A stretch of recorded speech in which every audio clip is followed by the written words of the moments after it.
When I received the news of Aunt Marjorie's passing, I felt a mix of sorrow and relief. She had always been an odd figure in our family, with her eccentric habits and peculiar collection of antiques. I hadn't seen her much growing up, but I remembered her old house in Boston, dark, cluttered, and filled with the scent of old books and mystery. So, when her lawyer informed me that I was the sole inheritor of her prized possession, a centuries-old grandfather clock, I wasn't quite sure what to think. My name is Henry, and up until that point, my life had been fairly ordinary. I worked a 9-to-5 job in an office, had a modest apartment, and spent my weekends with friends or catching up on reading. Supernatural occurrences and ghost stories were things I enjoyed from a safe distance. Movies, books, and urban legends, not something I believed in. Skepticism was my default stance. Receiving Aunt Marjorie's clock felt like receiving a relic from another world. The clock was massive, nearly touching the ceiling of my living room, with dark mahogany wood and intricate carvings that seemed to whisper of forgotten times. It had a heavy, solemn presence, as if it had witnessed countless secrets and tragedies over the centuries. Despite my initial apprehension, I decided to keep it. It was a piece of family history, after all, and perhaps a reminder of the enigmatic aunt I barely knew. Little did I know, this inheritance was about to turn my ordinary life into a nightmare beyond anything I could have imagined. The first night with the clock was unnerving. I had placed it in the corner of the living room, where its dark, towering presence seemed to dominate the space. The clock was a relic, its mahogany surface polished but aged, and the intricate carvings on its face appeared almost lifelike in the dim light. As I sat on the couch, trying to focus on a book, I found my eyes involuntarily drifting back to the clock. The pendulum swung rhythmically, its steady motion both mesmerizing and disturbing. Each tick-tock echoed through the room, a constant reminder of its presence. As the night wore on, I felt a growing sense of unease. The air seemed to get colder, and the familiar comfort of my living room took on a sinister quality. I couldn't shake the feeling that the clock was watching me, waiting. By the time the clock's hands approached midnight, my unease had turned into a palpable dread. I decided to call it a night and headed to bed, but not before giving the clock one last, wary glance.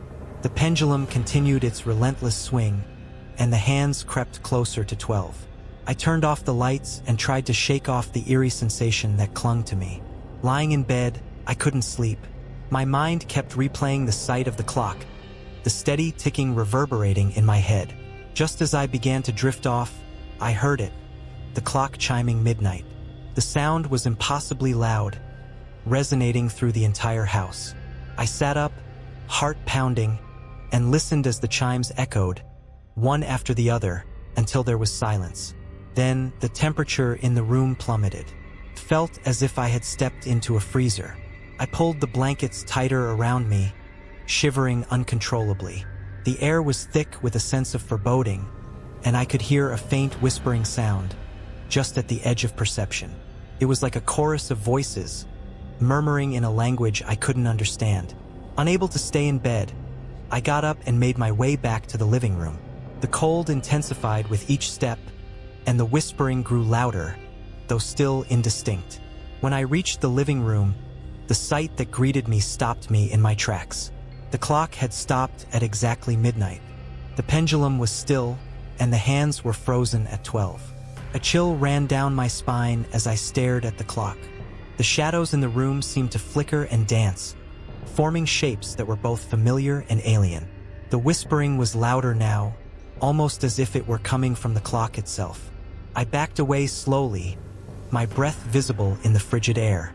Panic set in, and I retreated to my bedroom, slamming the door behind me. I huddled under the covers, my mind racing with fear and confusion. The clock, the cold, the whispers. It all felt like a nightmare.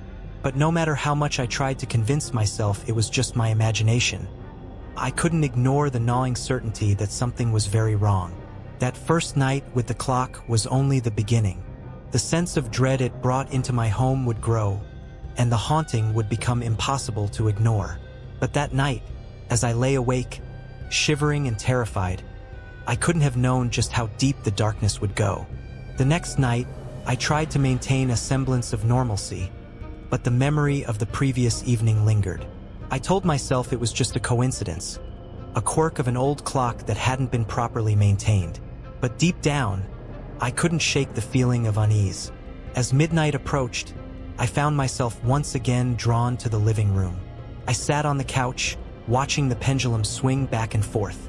The rhythmic ticking filled the silence, a steady, almost hypnotic beat. The clock's hands inched closer to 12, and I felt a knot of anxiety tightening in my chest. Then it happened. The clock struck midnight with a resounding chime, and as the final chime echoed through the room, the pendulum abruptly stopped.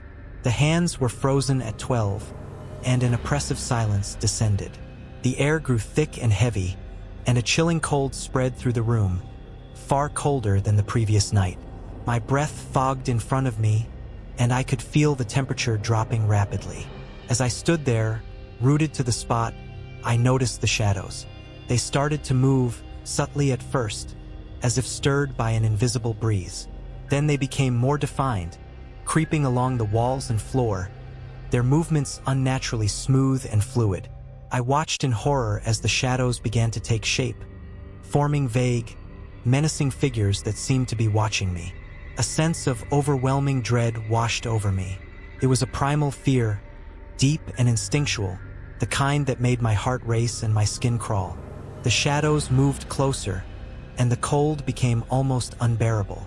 I felt an intense pressure in the room, as if something malevolent was closing in on me.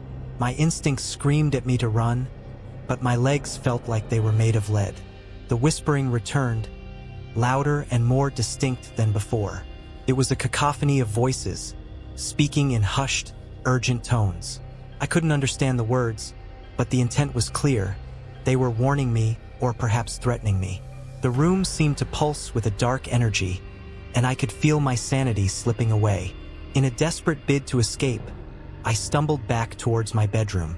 The shadows followed, their movements quick and deliberate. I could feel their presence right behind me, cold tendrils brushing against my skin. I slammed the bedroom door shut and pressed my back against it, panting and shivering. The whispering continued, muffled by the door but still audible.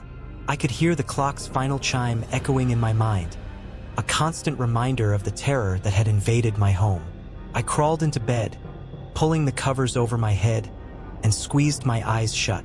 I tried to block out the fear, the cold, and the shadows, but it was impossible. That night, sleep was a distant hope. I lay awake, trembling and on edge, every sound and shadow a potential threat. The clock had stopped at midnight, but the nightmare had only just begun. I knew then that this was no mere coincidence or trick of the mind. Something dark and sinister had taken hold, and I was caught in its grip. The following day, I woke up feeling exhausted and disoriented. The events of the previous night felt like a bad dream, but the chilling cold and the shadows were too real to dismiss. I knew I had to get to the bottom of this, to understand what was happening. The clock wasn't just an old family heirloom. It was something much more sinister. I started my research at the local library, poring over old newspapers and records. It took hours of digging, but eventually, I found something that sent a shiver down my spine. The clock had originally belonged to the Greenfield family, who lived in my house over a century ago. The Greenfields were a prominent family in Boston, known for their wealth and influence, but their story ended in tragedy. On a cold winter night in 1893, every member of the Greenfield family was found dead in the house. The official cause of death was never determined, but the rumors were wild. Some said it was a mass poisoning, others whispered about a curse. The most chilling detail was that the bodies were discovered at the stroke of midnight, and the clock had stopped at exactly that time. The more I read, the more I felt a deepening sense of dread. The clock was described in the records as having stopped at midnight on the night of the tragedy, just like it had in my home. It was as if the clock itself was marking the time of their deaths, a silent witness to the horror that had unfolded. I found an old photograph of the Greenfields, standing in front of the very clock that now stood in my living room. They looked happy, unaware of the fate that awaited them. The clock, even in the faded photograph, seemed to exude a dark aura. I couldn't help but feel a connection to them, as if their spirits were reaching out to warn me. Desperate for answers, I reached out to local historians and antique experts. Most dismissed my concerns as superstition, but one elderly historian took an interest. He told me that the clock was rumored to be cursed, a harbinger of doom for any family that possessed it. According to legend, the clock would stop at midnight, and those who heard its final chime would be marked for death. I was skeptical, but the evidence was mounting. I couldn't ignore the parallels between the Greenfields' fate and the eerie events in my own home. The historian warned me to get rid of the clock, to destroy it if possible. But part of me feared that it was too late, that the curse had already taken hold. Returning home, I felt a renewed sense of urgency. The clock stood silently in the corner of the living room, its presence even more menacing now that I knew its history. I knew I had to do something before the clock struck midnight again, before the shadows and whispers claimed me as they had claimed the Greenfields. The clock was no ordinary heirloom. It was a vessel of darkness, a reminder of a long-forgotten tragedy. And unless I could find a way to break its curse, I feared I would become its next victim. The nights following my discoveries were nothing short of a nightmare. The paranormal activities in my home escalated rapidly, turning from unsettling disturbances into outright terror. The clock's presence grew more oppressive, its dark influence seeping into every corner of the house. Each evening, as the clock's hands crept closer to midnight, the atmosphere grew thicker and colder. The once subtle shadows now moved with a disturbing purpose. They weren't just flickers in the corner of my eye anymore. They were distinct, humanoid forms that glided across the walls and floors, their movements synchronized with the clock's relentless ticking. The cold became unbearable. It was no longer just an eerie chill. It was a bone-deep, paralyzing freeze that seemed to suck the warmth and life out of the room. My breath fogged the air, and frost began to form on the windows, despite the mild weather outside. I found myself wearing layers of clothing indoors, huddling under blankets, but nothing could stave off the relentless cold. The whispers, too, grew louder and more insistent. They no longer lingered at the edge of my hearing, but filled the room with a cacophony of voices. Sometimes they seemed to be arguing, other times pleading or mocking. I couldn't understand the words, but the tone was unmistakable, urgent and filled with malice. One night, as I sat shivering on the couch, I saw it. An apparition, faint at first, materialized near the clock. It was a woman, dressed in old-fashioned clothing, her face a mask of sorrow and fear. She reached out to me, her mouth moving as if she were speaking, but her voice was lost in the sea of whispers. I was paralyzed with fear, unable to move or speak. She looked directly at me, her eyes wide with a desperate urgency, and then she vanished, leaving the room even colder than before. After that, the apparitions became more frequent. I saw children, men, and women, all dressed in the attire of different eras. They wandered through the house, their expressions haunted and their forms flickering like shadows caught between worlds. They seemed to be replaying moments of their lives, moments that had been cut short by the clock's curse. The worst part was the sense of being watched. It was as if countless eyes were on me at all times, scrutinizing my every move. I felt their presence most intensely at night, when the darkness closed in and the clock's malevolent aura was at its strongest. Sleep was impossible. Every creak and groan of the house sent my heart racing. Every whisper made me jump. One night, I awoke to find the room filled with a dense fog. The shadows moved through it like specters, their forms more defined and terrifying than ever. The whispers rose to a crescendo, a deafening roar that seemed to come from all directions. I saw faces in the fog, twisted in pain and rage, and felt cold hands brush against my skin. In a panic, I grabbed a flashlight and shone it around the room, but the beam only seemed to make the shadows darker and more menacing. I could see the clock's hands, frozen at midnight, and the pendulum, still and silent. The fog swirled around it, as if drawn to its malevolent energy. I knew I couldn't go on like this. The clock was consuming me, its curse tightening its grip with each passing night. The apparitions, the cold, the whispers, They were all signs that my time was running out. I had to find a way to break the curse before the clock struck midnight again, or I would become just another lost soul trapped within its dark history. I knew the end was near. The apparitions were more desperate, the shadows more menacing, and the whispers louder and more frantic. It all pointed to one terrible conclusion.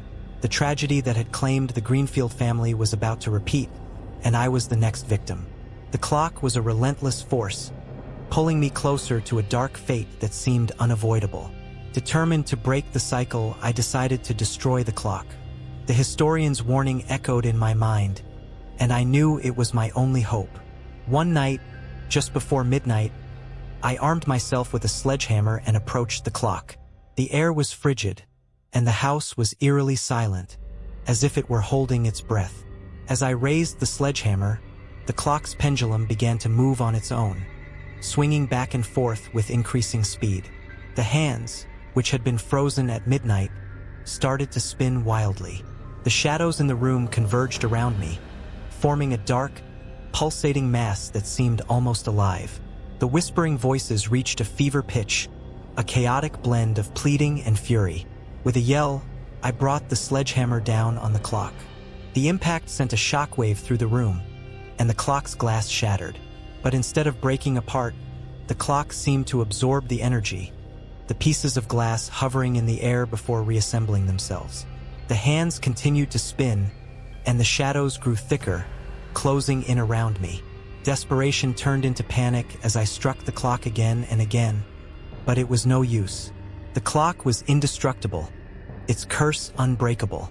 The room grew darker, the cold more intense, and the whispering louder. I felt myself being pulled into the clock's malevolent orbit, the shadows wrapping around me like a vice. In a last-ditch effort, I grabbed a can of gasoline from the garage and doused the clock. I struck a match, my hands trembling, and threw it onto the clock. Flames erupted, and for a moment, it seemed like the fire might succeed where brute force had failed. But as the flames engulfed the clock, I saw something that made my blood run cold. Through the flickering flames, the apparitions became clearer, their faces twisted in agony. They reached out to me, their mouths open in silent screams. And then, I realized the horrifying truth. The clock wasn't just a cursed object. It was a portal, a gateway to the other side. Destroying it wouldn't save me. It would only unleash the horrors trapped within. The fire spread quickly, consuming the room and filling the house with thick, acrid smoke. I stumbled back, coughing and choking, as the shadows and apparitions swirled around me. The clock, now a blazing inferno, seemed to pulse with dark energy. I could feel myself being drawn towards it, the pull of the curse stronger than ever. Just as I was about to be consumed by the flames and shadows, a deafening chime rang out, the clock's final toll. The force of the chime knocked me to the ground, and everything went black. When I awoke, I was lying outside on the lawn, the house a smoldering ruin. The fire department and police were everywhere, but no one could explain how I had escaped the inferno. The clock was gone, reduced to ashes, and the house was a charred shell. But the sense of dread lingered, a dark presence that I could feel watching me. In the days that followed, I tried to rebuild my life, but the events of those nights haunted me. The apparitions, the shadows, the whispering, they were gone, but their memory remained. And every night at exactly midnight, I would wake up with a start, my heart pounding, convinced that I could hear the faint ticking of a clock. I had survived, but I knew I was forever marked by the clock's curse. The tragedy had been averted, but the darkness wasn't gone. It was waiting, lurking in the shadows, ready to claim its next victim. And I couldn't shake the feeling that, one day, it would come for me again. Enjoyed it? Give a like and spread the terror. Subscribe and hit the bell so you don't miss any scares. Join our dark community.